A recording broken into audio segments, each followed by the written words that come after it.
नमस्कार दोस्तों, हमारा जो न्यू टॉपिक है वो है चोल वंश। हमने अब तक पिछले जो वीडियो थे हमारे उनमें हमने मौर्य वंश, शुंग वंश और इसके अलावा हमने गुप्त वंश आदि के बारे में पढ़ा। अब इसके बाद हम देखते हैं चोल वंश, और चोल वंश में हम महत्वपूर्ण फैक्ट्स देखते हैं जो कि चोल वंश से आने वाले क्वेश्चंस हैं। तो चोल वंश में हम देखते हैं चोल वंश उत्तरवर्ती चोल राज्य, यानी कि चोल वंश के बाद के समय के बारे में हम उत्तरवर्ती राज्यों के बारे में देखते हैं। तो जो चोल वंश है उसकी जो स्थिति थी वो क्या है कि प्राचीन दक्षिणापथ। प्राचीन दक्षिणापथ का मतलब हम दक्षिण भारत की बात कर रहे हैं। तो प्राचीन दक्षिणापथ के 3 प्रमुख राज्यों में से एक था, यानी कि दक्षिण में 3 राज्यों की स्थिति है जिनमें एक है पांड्य, एक है चेर और एक आता है चोल। तो चोल, पांड्य और चेर, इनमें हम देखते हैं कि जो चोल वंश है इसका जो क्षेत्र रहा है वो रहा है तमिलनाडु का क्षेत्र, जहां के लोगों की जो मुख्य भाषा थी वो तमिल थी। और यहाँ के जो लोग थे चोल वंश में जो शासन जो किया जाता था और वहां की जो जनता थी वह तमिल भाषा बोलती थी, और यहाँ के लोगों की जो स्थानीय भाषा थी वो तमिल थी। यहाँ पर एक राजा हुए जिनका नाम है कलिकाल।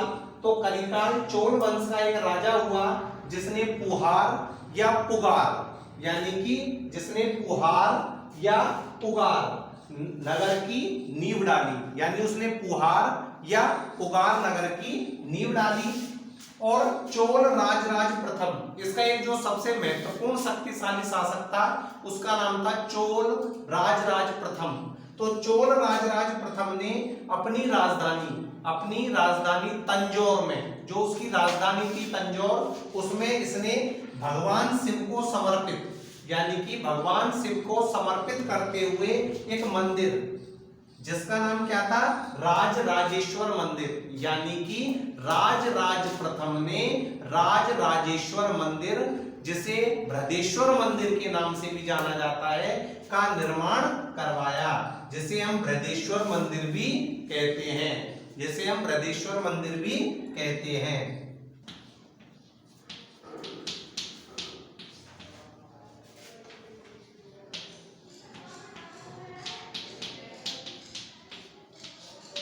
उसने 40 वर्षों तक शासन किया। अब देखिए, हमने पढ़ा जो राजराज प्रथम ने बृहदेश्वर मंदिर का निर्माण करवाया था या राजराजेश्वर मंदिर का निर्माण करवाया। तो राजराज प्रथम का जो पुत्र था उसका नाम था राजेंद्र प्रथम, जिसने गंगईकोंड की उपाधि धारण की। ये क्वेश्चन कई बार पूछा गया है कि गंगईकोंड की उपाधि किसने धारण की। तो गंगईकोंड की उपाधि राजेंद्र प्रथम द्वारा धारण की गई थी। इसी प्रकार से हम देखते हैं कि जो इस वंश का एक अन्य शासक है जिसका नाम है राजेंद्र कुलोत्तुंग। राजेंद्र कुलोत्तुंग, तो राजेंद्र कुलोत्तुंग जो प्रथम था, इसकी जो मां थी वो तो चोल की राजकुमारी थी, यानी कि वो चोल की राजकुमारी थी, और जो पिता थे वो चालुक्य राज्य का स्वामी था, यानी कि जो माता थी वो चोल थी और पिता थे वो चालुक्य थे। इससे क्या हुआ कि जो कुलोत्तुंग है, कुलोत्तुंग ने चालुक्य और चोलों को मिलाकर एक नए वंश की स्थापना की, जिसे चालुक्य चोलों का एक नया वंश भी कहा जाता है। और उसने 40 वर्षों तक शासन किया, इससे आगे हम देखते हैं चोल प्रशासन।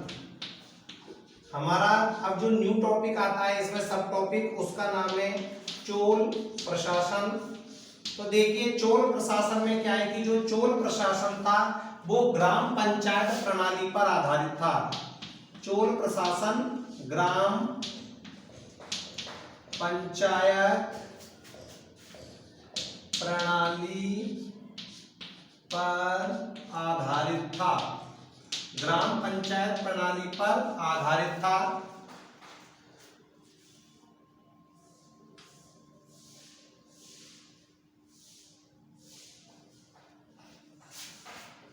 प्रशासन की दृष्टि से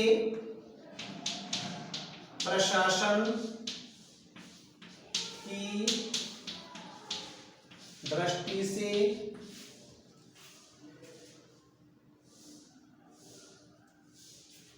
संपूर्ण चोल राज्य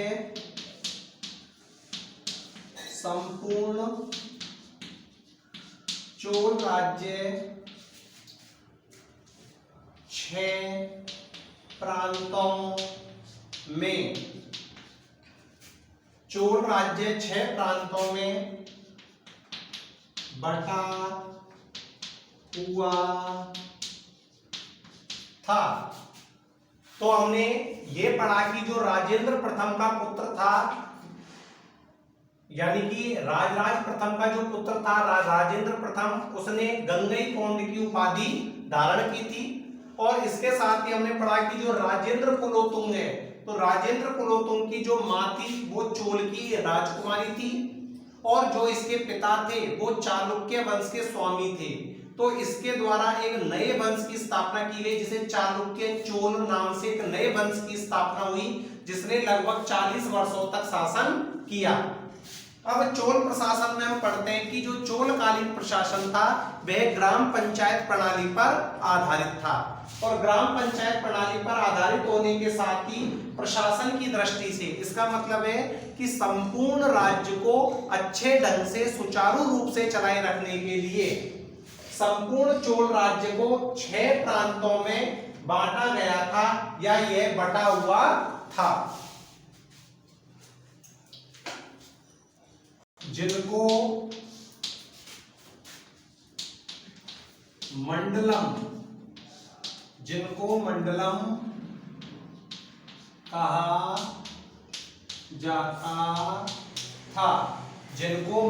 कहा जाता था। हमने देखा कि प्रशासन की सुविधा की दृष्टि से संपूर्ण चोल राज्य को 6 प्रांतों में बांटा गया था, जिन्हें मंडलम कहा जाता था। इन्हें क्रम से मंडलम,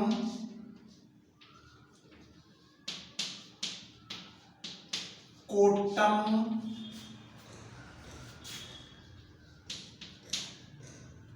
कुर्रम, नाडु, ग्राम। कहने का मतलब यह है कि जो मंडलम था इसको प्रांत कहा जाता था, मंडलमों को कोट्टमों में बांटा गया था, कोट्टमों को कुर्रमों में बांटा गया था, कुर्रम को नाडु में और नाडु को ग्रामों में विभाजित किया गया था। यानी जैसे हम वर्तमान प्रशासन में देखते हैं कि जैसे जिला परिषद है उसे पंचायत समिति में, पंचायत समिति को ग्राम पंचायत में, ग्राम पंचायत को गांवों में, गांवों को वार्ड सभा में, इस तरीके से बांटा हुआ रहता है। उसी प्रकार से भी जो हम चोल प्रशासन पढ़ते हैं उसमें मंडलम को कोट्टम में, कोट्टम को कुर्रम में, कुर्रम को नाडु में और नाडु को ग्रामों में बांटा गया था।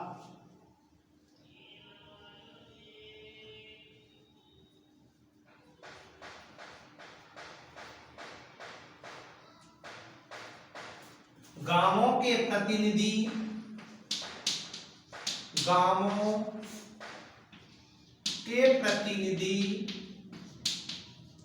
गांवों के प्रतिनिधि प्रतिवर्ष,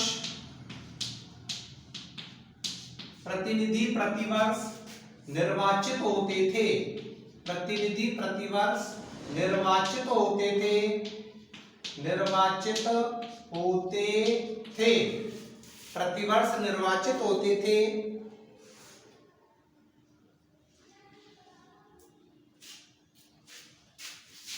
1/6 भाग लगान के रूप में, लगान के रूप में चुकाना पड़ता था। तो देखिए दोस्तों, इसमें 1/6 का मतलब है कि जितना भी अनाज पैदा होता था उसका 6वां भाग यानी कि 1/6 भाग लगान के रूप में चुकाना पड़ता था। ये बहुत बार पूछा गया है क्वेश्चन कि जो चोलकालीन प्रशासन में सामान्यतः कितना लगान वसूल किया जाता था, तो 1/6 भाग लगान के रूप में वसूल किया जाता था। और जो लगान था, जो हम लगान वसूल करते थे, जो प्रांत थे वो, तो लगान अनाज या स्वर्ण मुद्रा, अनाज या स्वर्ण मुद्रा में, अनाज या स्वर्ण मुद्रा में अदा किया जाता था, अदा किया जाता था, अदा किया जाता था।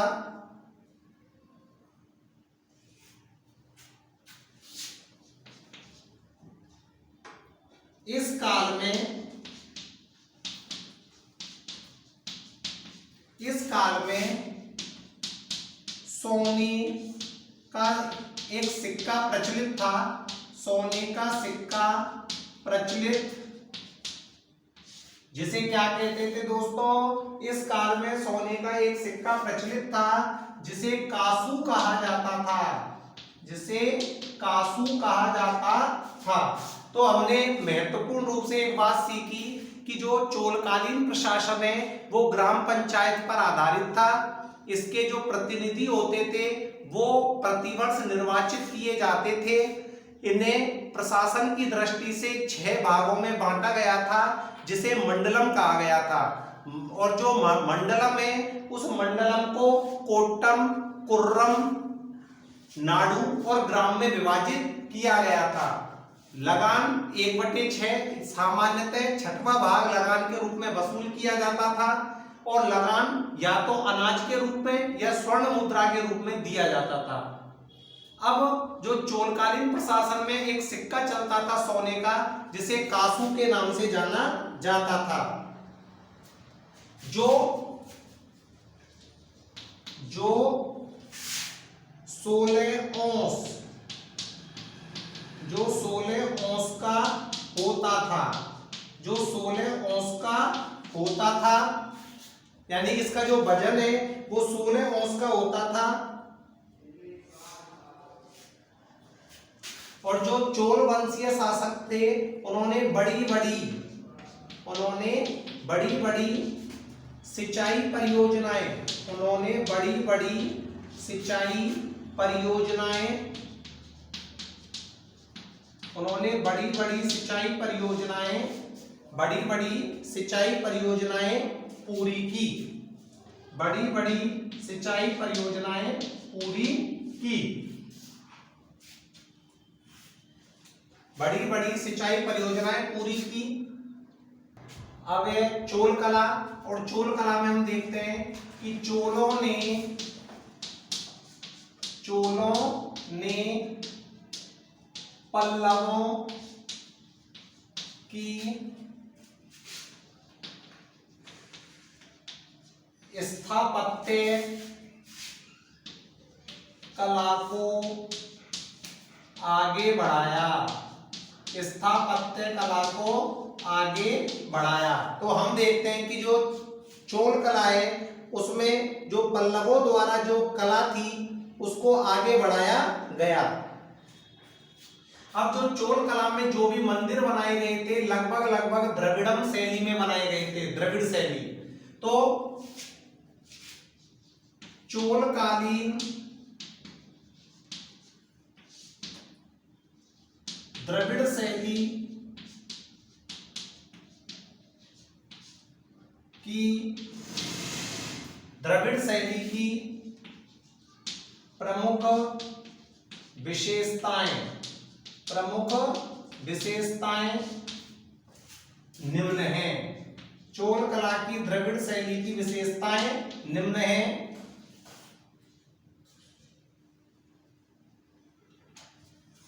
जिसमें वर्गाकार विमान, यानी इनके जो मंदिर होते थे उनमें वर्गाकार विमान होते थे,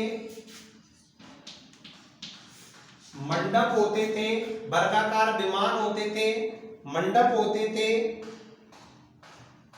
गोपुरम शैली का विकास हुआ था चोल कला में, जो महत्वपूर्ण क्वेश्चन है गोपुरम। तो गोपुरम शैली का विकास हुआ इसी समय। बृहद सदन यानी कि जो भवन बनाए गए थे वो बहुत बड़े बनाए गए थे। बृहद सदन यानी कि बड़े भवनों का निर्माण किया गया था। और देखो दोस्तों, जो राजराज प्रथम था, जो हमने पढ़ा था कि जो राजराज प्रथम ने कहां पर, तंजौर में, राजराज प्रथम ने तंजौर में कौन सा मंदिर बनवाया था? राजेश्वर मंदिर। राजेश्वर मंदिर द्रविड़ शैली में, कौन सी शैली में निर्मित करवाया? द्रविड़ शैली में निर्मित करवाया। द्रविड़ शैली में निर्मित करवाया। तो ये द्रविड़ शैली में निर्मित करवाया गया था। इसके साथ ही मंदिरों की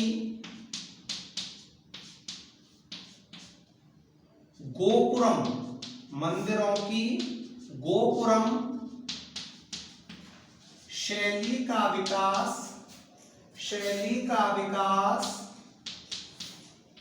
इसी काल में हुआ। विकास इसी काल में।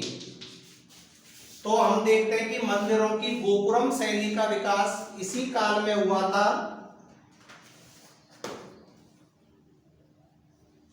अब हम देखते हैं, जो हमने पढ़ा है चोल कला, और चोल कला के बाद आता है समाज।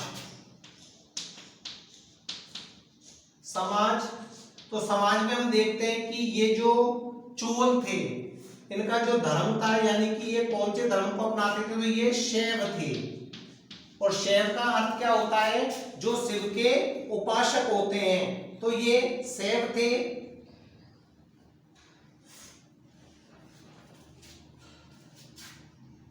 समाज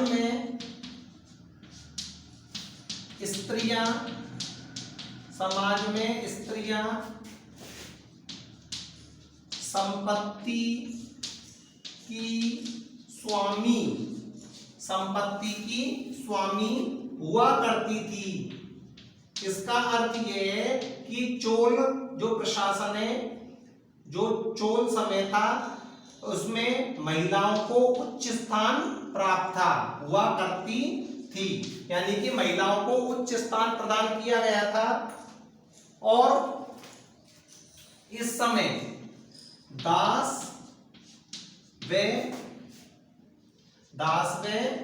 देवदासी प्रथा प्रचलित थी। देवदासी प्रथा प्रचलित थी। तो दोस्तों, इसमें हमने देखा कि चोल कालीन प्रशासन की शुरुआत कहां से होती है, चोल काल में कौन कौन से राजा पैदा हुए और उनका प्रशासन कैसा रहा है। जो हमने पढ़ा कि चोल कालीन में 6 प्रांतों में बटा हुआ था, जिसे मंडलम कहते थे। और जो मंडलम है उसे कोट्टम, कुर्रम, नाडु या ग्रामों में बांटा गया था। इसी प्रकार से इस समय एक सोने का सिक्का चलता था जिसे कासू कहा जाता था, जो 16 औंस का हुआ करता था। स्त्रियों की स्थिति अच्छी थी। इस समय उपज का 1/6 भाग कर के रूप में वसूल किया जाता था, जो अनाज या स्वर्ण के रूप में दिया जाता था। यदि आपको हमारा ये वीडियो पसंद आए तो इसे लाइक करें, शेयर करें, सब्सक्राइब करें। जय हिंद।